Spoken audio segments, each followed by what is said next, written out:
আসসালামু আলাইকুম আরহামাতুল্লাহি ওয়া বারাকাতুহু। সবাই কেমন আছেন? আশা করি সবাই ভালো আছেন। আজ আপনাদের জন্য নিয়ে এসেছি গল্পের 6 নম্বর পর্ব। আশা করি গল্পটি আপনাদের ভালো লাগবে। তাহলে চলুন শুরু করা যাক। এদিকে রাহা আমার হাত শক্ত করে জড়িয়ে আছে। ডাক্তার আঙ্কেল যখন ওর হাতে ইনজেকশন মারতে উদ্যত হয়, তখনই হঠাৎ আমাকে আর ডাক্তার আঙ্কেলকে অবাক করে দিয়ে রাহা এমন জোরে চিৎকার দেয় যে আমাদের কানের পর্দা ফেটে যাবার অবস্থা। ওর চিৎকারে পুরো বাড়ি যেন কেঁপে উঠল। শুধু তাই নয়, সাথে আমার হাত শক্ত করে ধরে কামড় বসিয়ে দেয় আমার বাহুতে। এমন ভাবে কামড় দিয়েছে যে রক্ত বেরিয়ে গেছে। ডাক্তার আঙ্কেল রাহার কাণ্ড দেখে হাঁ হয়ে যায়। চোখ দুটো বড় বড় করে রাহার দিকে অবাক হয়ে তাকিয়ে থাকে। এদিকে আমার অবস্থা শোচনীয়। রাগে অপমানের লজ্জায় মাথা হেট হয়ে যাচ্ছে আমার। অন্যদিকে বাহুতে খুব ব্যথা করছে। মেয়েটি কামড় দিয়ে এখনো ধরে রেখেছে। কোনো রকম নিজেকে ছাড়িয়ে নিলাম। কিছু বলতেও পারছি না, কারণ ডাক্তার আঙ্কেল সামনে বসে আছে। জানি না উনি কি মনে করছেন। আমি কোনো রকম নিজেকে সামলিয়ে বললাম, আঙ্কেল আপনি ইনজেকশন দিন, আমি ওকে ধরছি। আমার কথা মতো ডাক্তার আঙ্কেল ইনজেকশন দিতে আবার উদ্যত হয়। এবার রাহা আমাদেরকে অবাক করে দিয়ে চিৎকার দিয়ে অজ্ঞান হয়ে যায়। এটা দেখে ডাক্তার আঙ্কেল ভেবাচাকা খেয়ে যায়। তিনি ভাবনায় পড়ে গেলেন, কি করে ইনজেকশন মারবে। এদিকে আমি হতবাক হয়ে তাকিয়ে আছি রাহার দিকে। আমি কি করব, কি করা উচিত সেটাই ভেবে পাচ্ছি না। ডাক্তার আঙ্কেল বলে, এখন কি হবে? বোমা তো জ্ঞান হারালো। আমি বললাম, কিচ্ছু হবে না, অজ্ঞান হয়ে গেছে, ভালো হয়েছে। তা না হলে ইনজেকশন মারতে দিত না। আপনি এখন নিশ্চিন্তে ইনজেকশন মেরে দিন। আমার কথা শুনে ডাক্তার আঙ্কেল দেরি করলো না, রাহাকে ইনজেকশন দিয়ে দিল। সাথে আমার বাহুর ক্ষতস্থানে মেডিসিন লাগিয়ে ব্যান্ডেজ করে দিল। এদিকে রাহাত চিৎকার শুনে মা উপরে এলো কি হয়েছে দেখার জন্য। এসে দেখে আমার এই অবস্থা। মা অবাক হয়ে বলে, কিরে তোর এখানে কি হলো আবার? আমি কিছু বলার আগে ডাক্তার আঙ্কেল বলে, তার আগে আমাকে এটা বলো ভাবি, এই বাচ্চা মেয়েটাকে কোথা থেকে নিয়ে আসছো? এটা তো পুরোই বাচ্চা। একটা ইনজেকশন দিতে যা কাণ্ড করলো তা দেখে তো আমি পুরোই শক। আমি আমার কেরিয়ারে এমন ভয় পেতে কাউকে দেখিনি। ডাক্তার আঙ্কেলের কথা শুনে মা অবাক হয়ে বলে, বাচ্চা মেয়ে মানে? বুঝলাম না, কি হয়েছে খুলে বলুন তো। আর তানবীরের বাহুতেই বা কি হয়েছে? ডাক্তার আঙ্কেল মুচকি হেসে বলে, তেমন কিছু না, আমাদের ছোট্ট বোমা কামড়ে দিয়েছে আর ইনজেকশনের ভয়ে অজ্ঞান হয়ে গেছে।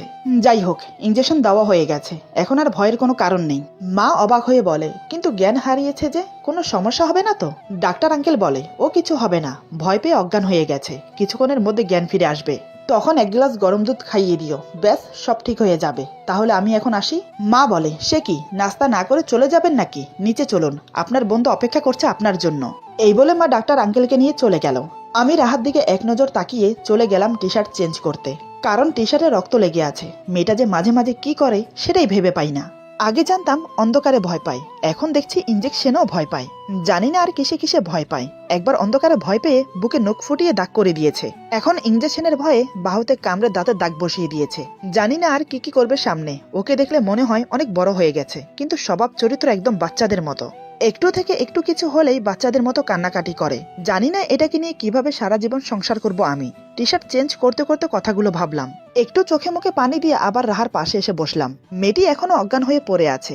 হঠাৎ চোখে পড়লো ওর ঠোঁটের চারিপাশে রক্ত লেগে আছে। আমাকে কামড়ানোর সময় হয়তো লেগে গেছে। এটা দেখে মনের অজান্তে হেসে উঠলাম।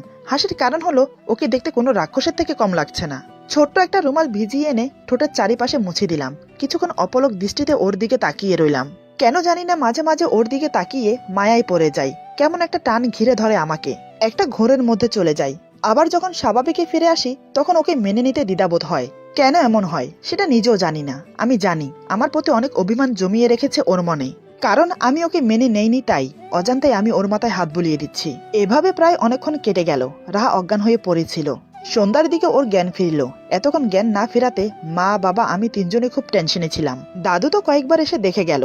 ওর জ্ঞান ফেরাতে আমরা যেন একটা স্বস্তির নিঃশ্বাস ফেললাম। মা রাহার জন্য এক গ্লাস গরম দুধ নিয়ে এলো। মায়ের হাতে দুধের গ্লাস দেখে আবার শুরু হয়ে গেল রাহা। সে বলে, আমি দুধ খাবো না। আমি চোখ রাঙিয়ে বললাম, কোনো কথা না বলে চুপচাপ খেয়ে নাও দুধ। তাতেই কাজ হলো, চুপচাপ দুধ খেয়ে নিল। রাহা এখনো আমার বাহুর ব্যান্ডেজ দেখেনি, এমনকি ওর মনেও নেই সে যে আমাকে কামড়ে দিয়েছে। সবাই কিছুক্ষণ ওর পাশে বসে একে একে বেরিয়ে গেল।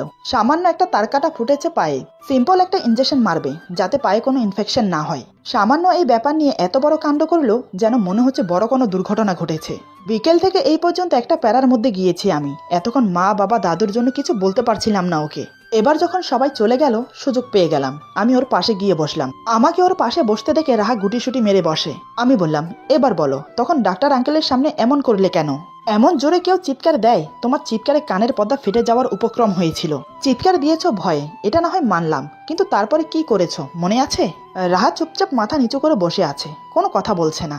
আমি বললাম, আবার চিৎকার দিয়ে আমাকে কামড়ে দিয়েছ, কামড়িয়ে একদম রক্ত বের করে ফেলেছ, শুধু তাই নয় আবার অজ্ঞানও হয়ে গেছো। আচ্ছা একটা কথা বলো তো, তুমি কি ছোট বাচ্চা? সিম্পল একটা ইনজেকশন নিয়ে এত কাণ্ড করলে? ডাক্তার আঙ্কেল কি মনে করেছে বলো তো? তোমার এসবের কারণে লজ্জায় আমার মাথা হেট হয়ে গিয়েছিল, রাগও উঠেছিল প্রচুর। তখন ইচ্ছে করছিল কষে একটা থাপ্পড় মারি তোমাকে, শুধু ডাক্তার আঙ্কেল ছিল বলে কিছু করতে পারিনি। আমার কথা শুনতে শুনতে রাহার চোখে পানি চলে এলো, সে কান্না করছে। রাহা কান্না জড়িত গলায় বলে, সরি। আমি বললাম, এই তোমার নেকা কান্না বন্ধ করো তো, কিছু বলতে পারি না, অমনি কান্না শুরু করে দাও, যত্ত সব। এই বলে আমি উঠে বারান্দায় চলে গেলাম। এভাবে দেখতে দেখতে রাতের খাবারের সময় হয়ে গেল। রাতে খাওয়া দাওয়া করে এসে শুয়ে পড়লাম। রাহা আমার অপর পাশে শুয়ে আছে, মাঝখানে বালিশ দেওয়া। আমি কোনো কথা না বলে ঘুমানোর চেষ্টা করলাম, কারণ সকালে আমাকে অফিসে যেতে হবে তাই। একসময় ঘুমিয়ে পড়লাম। এদিকে রাহা ঘুমায়নি, সে আমার ঘুমানোর জন্য অপেক্ষা করছে। আমার চোখে ঘুম নেমে আসতেই সে উঠে আসে আমার পাশে। আসলে সে আমার হাতের ক্ষতটা দেখতে চাইছে, টি শার্ট পরে থাকার কারণে দেখতে পারেনি, আর আমিও দেখাইনি। দেখার জন্য আমাকে বলবে, সেটা সে সাহস করে উঠতে পারেনি। তাই সে ভেবে নেয় আমি ঘুমিয়ে গেলে চুপি চুপি দেখবে। প্রথমে সে আমার পাশে বসে আমার মাথায় হাত বুলিয়ে দেয়, আমার দিকে মায়া ভরা দৃষ্টি নিয়ে তাকিয়ে থাকে অনেকক্ষণ ধরে। রুমে লাইট না জ্বললেও ডিম লাইট জ্বলছে, তার আলোতে সে আমাকে মন ভরে দেখছে। তারপরে সে ধীরে ধীরে টি শার্টের হাতা উপরে তুলতেই ক্ষত স্থানে ব্যান্ডেজ দেখতে পায়। এটা দেখে ওর খুব খারাপ লাগে, বারবার না চাইতেও আমাকে আঘাত দিয়ে ফেলে। কেন যে এমন হয় সেটা সে নিজেও জানে না। ক্ষত স্থানে হাত বুলাতে বুলাতে রাহা কান্না করে দেয়। আমি তখন ঘুমে মগ্ন, তাই তার কান্নার শব্দ আমার কানে পৌঁছালেও আমি বুঝতে পারছি না। কিন্তু হঠাৎ করে যখন ওর চোখের পানি আমার ঘাড়ে ও গলায় পড়ে, তখন আমার ঘুম ভেঙে যায়। ঘুম ভাঙতেই রাহাকে আমার ক্ষত স্থানে হাত বুলিয়ে কান্না করতে দেখে কেমন যেন কষ্ট হচ্ছে আমার, খুব খারাপ লাগছে। মেয়েটা তো ইচ্ছে করে করেনি, ভুলবশত হয়ে গেছে। কিন্তু আমি সেটা না বুঝে কতগুলো কথা শোনালাম, এমনটা করা একদম উচিত হয়নি। আমি না চাইতেও ওর মাথায় হাত বুলিয়ে বললাম, এই তুমি কান্না করছো কেন? আমার ঘুম ভেঙে গিয়েছে দেখে এবং আমাকে কথা বলতে দেখে রাহা আতকে উঠে সরে যায়। আসলে ও ভাবতে পারেনি আমি জেগে যাব। এবার আমি উঠে বসলাম, পাশে থাকা ল্যাম্পলাইট জ্বালিয়ে দিলাম। রাহা আমার ভয়ে চোখের পানি মুছে চুপচাপ বসে আছে। বুঝতে পারলাম সে ভয় পাচ্ছে, কিন্তু কেন? আমি তো ভয় পাওয়ার মতো কিছু করিনি বা বলিনি। তাহলে আমি বললাম, রাহা তুমি এত রাতে এখানে কি করছো আর কান্না করছো কেন? কি হয়েছে? আমার কথা শুনে রাহা বলে, কই কিছু না তো। এই বলে উঠে যেতে চাইলে আমি ওর হাত ধরে আবার বসিয়ে দেই। রাহা চুপচাপ বসে পড়ে মাথা নিচু করে আছে। আমি বললাম, রাহা আমার দিকে তাকাও। রাহা আমার দিকে না তাকিয়ে চুপচাপ মাথা নিচু করে বসে আছে। আমি বললাম, কি হলো, আমার দিকে তাকাও। আমার কথা শুনে সে এবার অশ্রু ভেজা নয়ন নিয়ে আমার দিকে তাকালো। আমি ওর চোখে চোখ রেখে বললাম, কি হয়েছে? এত রাতে তুমি এখানে বসে কান্না করছো কেন? আমার ব্যবহারে তুমি কষ্ট পেয়েছো তাই না? আসলে আমার উচিত হয়নি তোমাকে এমন করে কথাগুলো বলার। আমার খারাপ ব্যবহারের জন্য সরি। প্লিজ কান্না বন্ধ করো। আমার কথা শুনে কান্না বন্ধ করার বদলে আরো জোরে কান্না করে দিল। আমার বুকে মাথা ঠেকিয়ে আমার টি শার্ট খামচে ধরে কান্না করছে। এমনিতে ওর কান্না আমার সহ হয় না, তার উপর আমার বুকে মাথা রেখে কান্না করছে। এমনও তো অবস্থায় কি করে নিজেকে ধরে রাখি। আমি ওর মাথাটা বুকের সাথে শক্ত করে ধরে বললাম, এই রাহা, সরি বললাম তো, আমার ভুল হয়েছে, আমাকে ক্ষমা করে দাও। দেখো এভাবে কান্না করো না, তোমার কান্না দেখতে আমার ভালো লাগে না। রাহা আমার বুকে মাথা রেখেই কান্না করতে করতে বলে, আমাকে ক্ষমা করে দিন, আমি ইচ্ছে করে কিচ্ছু করিনি, ভুলবশত হয়ে গেছে। সরি, ক্ষমা করে দিন আমাকে। আমি চাই না আপনাকে আঘাত দিতে বা কোনো প্রকার কষ্ট দিতে, কিন্তু কেন জানি না বারবার এমনটা হয়ে যায়। না চাইতেও বারবার আমি আপনাকে আঘাত দিয়ে ফেলি। আমি আর কখনো এমন করব না, আমাকে ক্ষমা করে দিন। সরি। সরি বলতে বলতে উত্তেজিত হয়ে পড়ে রাহা। ওকে আবার উত্তেজিত হতে দেখে আমি ওর মাথায় হাত বুলিয়ে বললাম, রাহা রিল্যাক্স, শান্ত হয়ে যাও, কিছু হয়নি আর কিছু হবে না, আমি কিছু মনে করিনি। এভাবে বারবার সরি বলো না, তুমি শান্ত হও, দেখবে সব ঠিক হয়ে যাবে। ওকে বুকে রেখে মাথায় হাত বুলিয়ে সান্ত্বনা দিতে লাগলাম। প্রায় বেশ কিছুক্ষণ পর ওর কান্না বন্ধ হলো। সে এখন আমার বুকে মাথা রেখে টি শার্ট খামচে ধরে চোখ বন্ধ করে আছে। কান্না করার ফলে হেঁচকি আসছে। আরো বেশ কিছুক্ষণ এভাবে থাকার পর আমি বললাম, রাহা ঠিক আছে তো তুমি? রাহা নিজেকে স্বাভাবিক করে আমাকে ছেড়ে দিল। রাহা বলে, সরি, কিছু মনে করবেন না, অজান্তেই আপনাকে জড়িয়ে ধরে ফেলেছি। আর আমি ঠিক আছি, আমার জন্য আপনার ঘুম ভেঙে গেল, তার জন্য সরি, আপনি ঘুমিয়ে পড়ুন। আমি বললাম, কোনো সমস্যা না, রাত অনেক হয়েছে, তুমিও ঘুমিয়ে পড়ো। রাহা কোনো কথা না বলে চুপচাপ গিয়ে শুয়ে পড়লো। আমি কিছুক্ষণ ওর দিকে তাকিয়ে বসে রইলাম, তারপর শুয়ে পড়লাম। নানান কথা ভাবতে ভাবতে ঘুমিয়ে পড়লাম। সকালে আমার আগে রাহা ঘুম থেকে উঠে যায়। প্রতিদিনের মতো আমার জন্য চা নিয়ে এসে আমাকে ডাকে ঘুম থেকে ওঠার জন্য। রাহা বলে, এই যে শুনছেন, সকাল হয়ে গেছে, উঠুন। আমি চোখ খুলতেই রাহা বলে, আসসালামু আলাইকুম, শুভ সকাল, এই নিন আপনার চা, ঠান্ডা হয়ে যাচ্ছে। এই কথাগুলো এখন রাহার প্রতিদিনের রুটিন হয়ে গেছে আমাকে বলার। আমি ঘুম থেকে উঠে দেখি রাহা পরিপাটি হয়ে রেডি হয়ে বসে আছে। আমি বললাম, ওয়ালাইকুম সালাম, শুভ সকাল, কি ব্যাপার, তুমি রেডি হয়ে কোথায় যাচ্ছ? রাহা বলে, ও মা, আপনার মনে নেই, আজ থেকে তো আমার কলেজে যাওয়ার কথা। আমি বললাম মনে আছে, কিন্তু এই অবস্থাতে কলেজে যাওয়ার কোনো দরকার নেই, পায়ের ক্ষত ভালো হোক তারপরে যাও। রাহা বলে, এই সামান্য ক্ষতর জন্য কলেজে যাব না? এ কেমন কথা? আমি যেতে পারবো, কোনো সমস্যা হবে না। আমি বললাম ক্ষত স্থানে ধুলোবালি লাগলে ইনফেকশন হয়ে যাবে, তাই বলছি যেতে হবে না। রাহা বলে, পায়ে তো ব্যান্ডেজ করা, তাই ধুলোবালি লাগার কোনো সম্ভাবনা নেই। আমি বললাম তুমি বেশি কথা বলো, আমি বলছি তুমি কলেজে যাবে না তো ব্যাস যাবে না। রাহা বলে, কোথায়, ভাবলাম অনেকদিন পর কলেজে যাব, কলেজের বান্ধবীদের সাথে দেখা হবে, সবাই মিলে গল্প করব, আড্ডা দেব, খুব সুন্দর করে সময়টা কাটবে, কিন্তু এখন কি হলো, সবকিছু উল্টো হয়ে গেল।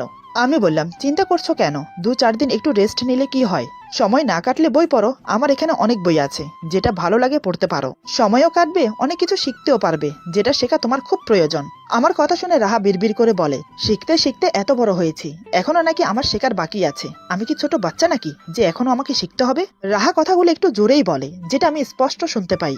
আমি বললাম মানুষ বড় হয়ে গেলেও অনেক কিছু শেখার থাকে, একটা কথা মনে রাখবে, মানুষের শেখার কোনো অন্ত নেই। এই বলে ফ্রেশ হতে চলে গেলাম।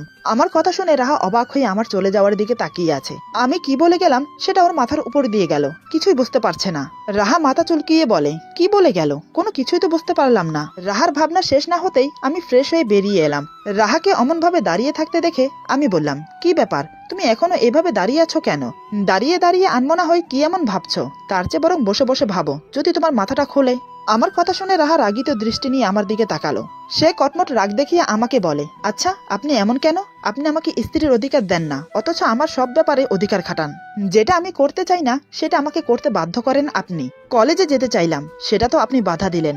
আমাকে পছন্দ করেন না, আমাকে স্ত্রী হিসেবে মানেন না, আমার সাথে ভালো করে কথা বলেন না, তাহলে আমার উপর কিসের অধিকার খাটান? কিসের ভিত্তিতে আমি আপনার কথা মেনে চলবো বলুন তো? আমি বললাম, তুমি আমার কথা মেনে চলতে বাধ্য, কারণ আমি তোমার স্বামী। আমি তোমাকে স্ত্রীর অধিকার না দিলেও তুমি কিন্তু আমাকে স্বামীর অধিকার দিয়েছো, সেই অধিকারে আমি তোমার সব ব্যাপারে নাক গলাই। আমি তোমাকে স্ত্রীর অধিকার না দিলেও তোমার ভালো মন্দ দেখার এবং তোমাকে আগলে রাখার সম্পূর্ণ দায়িত্ব আমার। আচ্ছা তুমি আমাকে একটা কথা বলো তো, স্বামী স্ত্রীর সম্পর্ক কি শুধু শারীরিক সম্পর্কতেই কি বজায় থাকে? শারীরিক সম্পর্ক করলেই কি তারা স্বামী স্ত্রী? আমার কথা শুনে রাহা লজ্জায় মাথা নিচু করে নিল। মাথা নিচু রেখে রাহা বলে, আপনি কি কথার মাঝে কি কথা টেনে আনছেন, আমি কি একবারও সেই কথা বলেছি? আমি বললাম, তোমার আমার মাঝে সেটা ছাড়া তো আর সবকিছু স্বাভাবিক। তুমি আমার টেক কেয়ার করছো, আমি তোমার টেক কেয়ার করছি, তোমার ভালো মন্দ সবকিছুর খেয়াল রাখছি, রাতে একই বিছানায় দুজন ঘুমোচ্ছি, শুধু আমাদের মাঝে থেকে গেল শারীরিক সম্পর্কটা, যেটা এখনো আমাদের মাঝে হয়নি। রাহা বলে, কি আবল তাবল কথা বলছেন, স্বামী স্ত্রীর মাঝে শারীরিক সম্পর্ক ছাড়াও আরো অনেক কিছু থাকে, যেটা আমাদের দুজনের মাঝে নেই। স্বামী তার স্ত্রীর দেখভালের দায়িত্ব, ভরণ পোষণের দায়িত্ব পালন করলে দায়িত্ব শেষ হয়ে যায় না। এমনকি শারীরিক সম্পর্কে জড়িত থাকলেও স্ত্রীর প্রতি স্বামীর দায়িত্ব শেষ হয়ে যায় না। স্বামী স্ত্রীর মাঝে একটা মধুর সম্পর্ক থাকা খুবই জরুরি। স্বামী স্ত্রী একে অপরকে ভালোবাসবে, তাদের মাঝে একটা গভীর বন্ধুত্ব থাকবে। স্বামী তার স্ত্রীর সাথে রোমান্টিক সময় কাটাবে, একে অপরকে চোখে হারাবে, স্বামী তার স্ত্রীকে মন খুলে ভালোবাসবে। এমন হওয়া উচিত স্বামী স্ত্রীর সম্পর্ক, কিন্তু আমাদের মাঝে তেমন কোনো সম্পর্কই নেই। আমি বললাম, এমনটা হওয়ার কারণ তুমি নিশ্চয়ই জানো। তোমার আমার কথা শেষ হতে দিল না, তার আগেই রাহা বলে, ব্যাস ব্যাস, আমাকে আর স্মরণ করিয়ে দিতে হবে না। কেন যে বারবার ভুলে যাই, কেন যে বারবার ছুটে আসি নিজের অধিকার পাওয়ার জন্য, আমি জানি না। আমার মনে রাখা উচিত যে আপনি আমাকে পছন্দ করেন না। সরি, আজ থেকে চেষ্টা করব নিজের সীমায় থাকার। খুব কষ্টের সাথে কথাগুলো বলে রাহা। কথাগুলো বলতে বলতে ওর চোখে জল চলে এলো। সে চোখের পানি মুছতে মুছতে চলে যেতে উদ্যত হলো।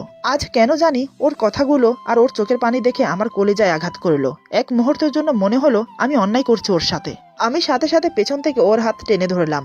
রাহা বলে, হাত ছাড়ুন, আমাকে নিচে যেতে হবে। আমি ওর হাত ছাড়ার বদলে ওকে আমার দিকে ঘুরিয়ে দাঁড় করালাম। রাহা নিচের দিকে তাকিয়ে কান্না করছে। আমি ওর চোখের পানি মুছে দিয়ে বললাম, কথা কথা ছোট বাচ্চার মতো কান্না করো কেন তুমি? এভাবে ভেঙে পড়ো না, সময় হলেই সব ঠিক হয়ে যাবে। রাহা এবার নয়ন ভরা জল নিয়ে আমার দিকে তাকালো। রাহা বলে, বললেই তো সব ঠিক হয়ে যায় না। জানি হয়তো আমি কোনোদিনও আপনার পছন্দের হতে পারবো না, চাইলেও আমি নিজেকে ফর্সা সুন্দরী রমণী হিসেবে গড়তে পারবো না। আপনার যেমন পছন্দ তেমন কোনোদিনও হতে পারবো না। হয়তো গায়ের রং পাল্টাতে পারবো না, তবে আপনার ভালোবাসা পেতে আপনার মনের মতো হওয়ার চেষ্টা করব। যদি আমি আপনার মনের মতো হতে পারি, তাহলে কি আপনি আমাকে ভালোবাসবেন? আমি অপলক দৃষ্টিতে ওর চোখের দিকে তাকিয়ে কথাগুলো শুনছি। কেমন একটা অদ্ভুত মায়া খেলা করছে ওর চোখে মুখে। কান্না করার ফলে চোখের কাজল লেপটে গেছে। তাতেই অদ্ভুত একটা সৌন্দর্য ফুটে উঠেছে ওর মাঝে। না চাইতেও বারবার আমার চোখ ওর দিকে আটকে যাচ্ছে। এমন অদ্ভুত, আকর্ষণীয়, মায়া ভরা মুখ নিয়ে আমার সামনে দাঁড়িয়েছে যে আমি ওকে দেখতে দেখতে অন্য জগতে হারিয়ে যাচ্ছি। ওর কথাগুলো আজ গোলাপের কাঁটার মতো বিঁধছে আমার হৃদয়ে। কেমন একটা কষ্ট হচ্ছে ওর জন্য আমার। মেয়েটি তো আমার কাছে কিচ্ছু চায় না, শুধু চাই আমি ওকে আপন করে নেই। আমি যেন ওকে মন প্রাণ উজাড় করে ভালোবাসি।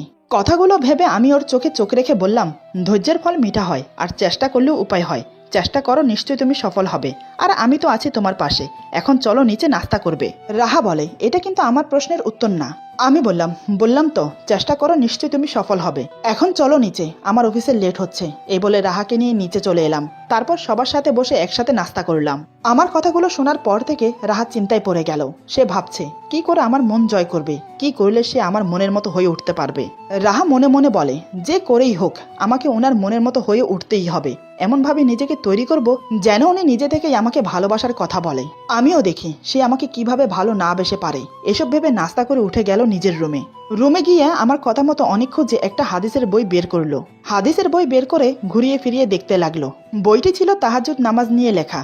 তাহাজ্জুদ নামাজের নিয়ম, তাহাজ্জুদ নামাজ পড়লে কি কি উপকারিতা হয় এবং কি কি ফজিলত সে বিষয়ে লেখা আছে। বইটা দেখে রাহার কৌতূহল হলো জানার। আসলে সে তাহাজ্জুদ নামাজের কথা শুনেছে, কিন্তু তার ফজিলতের কথা, কিভাবে পড়তে হয়, পড়লে কি কি ফজিলত আছে সেই ব্যাপারে কিছুই জানে না। তাই সে খাটে হেলান দিয়ে আরাম করে বসে বইটা মনোযোগ দিয়ে পড়তে লাগলো। প্রথম বইটা পড়তে অমনোযোগী হলেও পরে পরে মনোযোগ ও আগ্রহ বেড়ে গেল। একসময় বইটা পড়ে শেষ করে মনে মনে খুশি হতে লাগলো। একদিকে আবার ভাবনায় পড়ে গেল, কারণ তাহাজ্জুদ নামাজ রাত 12টার পর থেকে শুরু হয়। 2-2:30টার দিকে তাহাজ্জুদ নামাজ পড়লে সবচেয়ে বেশি ভালো, কারণ তখন মধ্যরাত। তাহাজ্জুদ নামাজ মধ্যরাতে পড়লেই সবচেয়ে উত্তম। রাহা মনে মনে বলে, এখন কি হবে? আমি তো খুব ঘুমকাতরে, রাত 2-2:30 বাজে উঠবো কি করে? কিন্তু আমাকে যে নামাজটা পড়তেই হবে। এই নামাজ নিয়মিত পড়লে আল্লাহ তাআলা বান্দার মনের বাসনা পূরণ করে। সে মনে মনে ডিসাইড করে নিল, আজ থেকে সে তাহাজ্জুদ নামাজ পড়বে। তার জন্য যদি তাকে রাত জাগতে হয় তাহলেও সে জাগবে। এইভাবে বই পড়ে মায়ের সাথে গল্প করে সারাদিন কাটালো। আমি অফিস থেকে ফিরলাম সন্ধ্যার দিকে। তখন রাহা মায়ের পাশে বসেছিল। আমাকে দেখার সাথে সাথে রুমে চলে গেল। এটা দেখে মা আমার দিকে তাকিয়ে মুচকি হাসে। জানি না মা কি মনে করে হাসছে, কিন্তু মায়ের মুখে হাসি দেখে আমার কেমন জানি লজ্জা লাগছিল। রাহা হঠাৎ আমাকে দেখে উপরে চলে গেল কেন, সেটাই বুঝতে পারছি না। আমি মাকে সালাম দিয়ে কিছু না বলে চুপচাপ উপরে চলে গেলাম।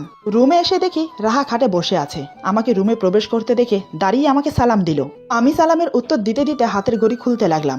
আমি বললাম, কি ব্যাপার, তুমি হঠাৎ আমাকে দেখে এভাবে উপরে চলে এলে কেন? রাহা বলে, কই কিছু না তো, এমনি চলে এসেছি। আমি আর কিছু জিজ্ঞেস না করে ওয়াশরুমে চলে গেলাম ফ্রেশ হতে। কিছুক্ষণ পর ফ্রেশ হয়ে বেরিয়ে দেখি রাহা ঠিক আগের জায়গায় বসে আছে। আবার আমাকে দেখার সাথে সাথে উঠে দাঁড়ালো। ব্যাপার কি, আজ হঠাৎ এমন করছে কেন? আমাকে দেখার সাথে সাথে বসার থেকে উঠে দাঁড়াচ্ছে, ওর আবার কি হলো? হঠাৎ রাহা বলে, কফি খাবেন? কফির কথা শুনে আমি ভ্রু কুচকে ওর দিকে তাকালাম। কফি খাবো কিনা সেটা জিজ্ঞেস করার জন্য এমন করছে, নাকি মনে মনে অন্য কোনো অভিসন্ধি আছে? আমাকে অমন করে তাকিয়ে থাকতে দেখে রাহা বলে, কি হলো, আপনার জন্য কফি বানিয়ে নিয়ে আসবো? আমি বললাম, হ্যাঁ নিয়ে আসো। আমার কথা শুনে সে সোজা চলে গেল কফি আনতে। আজ ওর ব্যবহারে অন্যরকম কিছু ফিল করছি। ওকে দেখে মনে হচ্ছে আমার প্রতি ওর কোনো অভিমানই নেই। কেমন যেন একটা নিজেকে পরিবর্তন করে ফেলেছে। বুঝতে পারছি না কি থেকে কি হচ্ছে। আমি ভাবনায় ডুবে রইলাম রাহাকে নিয়ে। বেশ কিছুক্ষণ পর রাহা এলো 2 কাপ কফি নিয়ে। এসে দেখে আমি বারান্দায় দাঁড়িয়ে বাইরের দিকে তাকিয়ে আছি। রাহা কফি নিয়ে বারান্দায় চলে এলো। আমাকে 1 কাপ দিয়ে অন্য কাপ নিয়ে আমার পাশে দাঁড়ালো। রাহা কফি খেতে খেতে মনে মনে ভাবছে, তাহাজ্জুদ নামাজের কথা ওনাকে বলবো? আবার কি মনে হতেই মনে মনে বলে, না থাক, বললে আবার কি না কি মনে করে। আমি বললাম, কি ব্যাপার, কি এত ভাবছো, কিছু কি বলবে? রাহা বলে, না। আমিও আর কিছু না বলে চুপচাপ কফি খেতে লাগলাম। রাহা আমার পাশে দাঁড়িয়ে দাঁড়িয়ে কফি খাচ্ছে, কিন্তু কিছু বলছে না। একসময় এভাবে রাত হয়ে গেল।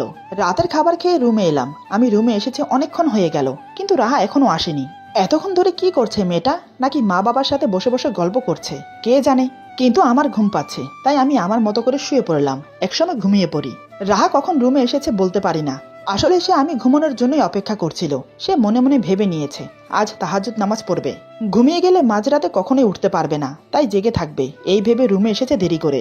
রুমে এসে যখন দেখলো আমি ঘুমিয়ে পড়েছি, তখন সে হাঁপ ছেড়ে বাঁচলো। ঘড়ির দিকে তাকিয়ে দেখলো এখনো অনেক সময়, একা একা বসে সময় কাটবে না, তাই সে একটা বই নিয়ে বসলো। প্রায় আধা ঘন্টা পর্যন্ত বইটা পড়লো, কিন্তু এখন আর পারছে না, কারণ ওর খুব ঘুম পাচ্ছে। তাই সে বইটা বন্ধ করে চোখে মুখে পানি দিয়ে পায়চারি করতে লাগলো। কিছুক্ষণ বই পড়ে কিছুক্ষণ পায়চারি করে সময় কাটালো। এখন রাত 2 বাজে। এখনই মোক্ষম সময় নামাজটা পড়ার। কাপড় চেঞ্জ করে নামাজের উজু করে এসে জায়নামাজে দাঁড়ালো। খুবই মনোযোগ দিয়ে নামাজ পড়তে শুরু করলো, কিন্তু বেশিক্ষণ টিকতে পারলো না। 2 রাকাত নামাজ পড়ে যখন আত্তাহিয়াতু পড়তে লাগলো, ঠিক তখনই চোখে অবিরাম ঘুম নেমে এলো। ঘুমের জন্য চোখ মেলতেই পারছে না। চোখ বন্ধ করে আত্তাহিয়াতু পড়তে পড়তে হঠাৎ মাথা ঠুকে গেল টি টেবিলের সাথে। তাতেই হলো বিপত্তি। টি টেবিলের সাথে ধাক্কা খাওয়াতে টি টেবিলের উপর থাকা পানির গ্লাসটা পড়ে গেল। সেই শব্দে আমার ঘুম ভেঙে গেল। আমি চট করে উঠে বসলাম কি হয়েছে দেখার জন্য। দেখে রাহা জায়নামাজে বসে ঝিমাচ্ছে।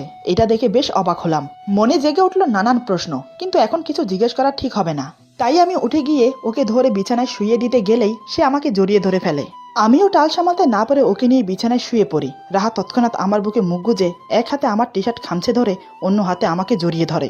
আমি আর পারলাম না নিজেকে ধরে রাখতে। এত কাছে ওকে পেয়ে মনকে আর বেঁধে রাখতে পারলাম না। আমি ওকে শক্ত করে জড়িয়ে ধরি বুকের সাথে, মাথায় হাত বুলিয়ে কপালে আলতো করে একটা চুমো এঁকে দিলাম।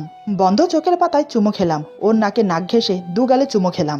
অদ্ভুত একটা শিহরণ খেলে গেল পুরো শরীর জুড়ে। ওর গোলাপি ঠোঁটে নিজের ঠোঁট মিশিয়ে দিতেই নিমেষে শরীরের রন্ধ্রে রন্ধ্রে অনুভূতি ছেয়ে গেল আমার। আমি ওর ঠোঁট আবদ্ধ করলাম আমার দু ঠোঁটের মাঝে। আজ আর ওকে নিজে থেকে আলাদা করলাম না, এভাবেই ঘুমিয়ে পড়ি ওকে নিয়ে। পরে কি হয়েছে তা আর বলতে পারবো না। রাহা কি সারা রাত আমার বুকে ছিল নাকি আলাদা হয়ে গেছে তা আমি জানি না। সকালে আমার আগে রাহার ঘুম ভাঙে। শরীরের আড়মোড়া ভেঙে চোখ খুলে সামনের দৃশ্য দেখে রাহার হোঁশ উড়ে যায়। হঠাৎ সে আমার সাথে যা করলো তাতে আমি জ্ঞান শূন্য হয়ে পড়ি। চোখের ঘুম নিমেষে উধাও হয়ে যায়। বুঝতে পারছি না কি হয়েছে, কেন এমন করছে, আর আমিই বা কি করলাম। এরপর যা হলো। আজকের গল্প এখানে সমাপ্ত। গল্পের বাকি অংশ পেয়ে যাবেন আগামী পর্বে। আশা করি গল্পটা আপনাদের ভালো লাগবে। তাহলে বন্ধুদের সাথে বেশি বেশি করে শেয়ার করুন। সবাই ভালো থাকুন। আল্লাহ হাফেজ।